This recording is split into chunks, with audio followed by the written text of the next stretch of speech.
వరంగల్లులోని ఎల్కతుర్తిలో రజతోత్సవ సభ కేసీఆర్ నిర్వహించడం అనేది జరిగింది. ఆ సందర్భంగా కేసీఆర్ మాట్లాడుతూ ఫ్రీ బస్సు ఎందుకు పెట్టిర్రు, దరిద్రము పెట్టినందుకు ఆడోళ్ళు జుట్లు పట్టుకొని కొట్టుకుంటుర్రు అని చెప్పిండు. దరిద్రమైన పని నీ కూతురు చేసింది.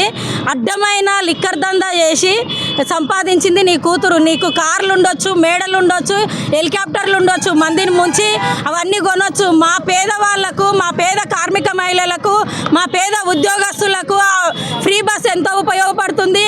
నెలకు ఒక 2-3 వేలు వెనక్కి పడుతున్నాయి. ఫ్రీ కరెంటు కానివ్వండి, 500 గ్యాస్ కానివ్వండి, సన్న బియ్యం కానివ్వండి, రైతులకు రుణమాఫీ కానివ్వండి. ఈ రకంగా కాంగ్రెస్ ప్రభుత్వం మహిళలకు ఉపయోగకరమైన పని చేస్తూ ఉంటే, పథకాలు పెడతా ఉంటే కేసీఆర్ జీర్ణించుకోలేక కడుపు ఉబ్బరం లేచి నిన్న ఫామ్ హౌస్లో కూర్చొని ఎక్కింది దిగినట్టుంది. అందుకనే బయటికి వచ్చి నిన్న ఆ రకంగా మాట్లాడుతూ ఉన్నాడు.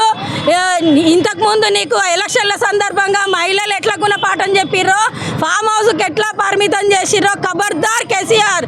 మళ్ళీ ఎలక్షన్లకు ఊర్ల పోంటి బీఆర్ఎస్ కార్యకర్తలు, టీఆర్ఎస్ కార్యకర్తలు కానీ ఊర్లలోకి వచ్చి ఆడవాళ్ళను ఓట్లు అడిగితే ఆడవాళ్ళు చెప్పు తీసుకొని చీపిరి కట్ట తీసుకొని తిరిగిన దిక్కల్లా ఉతుకుతారు. మీకు ఓటు అడిగే హక్కే లేదు. మహిళల దగ్గరకు పోతే ఖబర్దార్, దరిద్రము, జుట్లు పట్టుకుంటారు అంటే చెప్పు తీసుకొని అంటారు. కేసీఆర్ గుర్తు పెట్టుకో, ఖబర్దార్ బిడ్డ.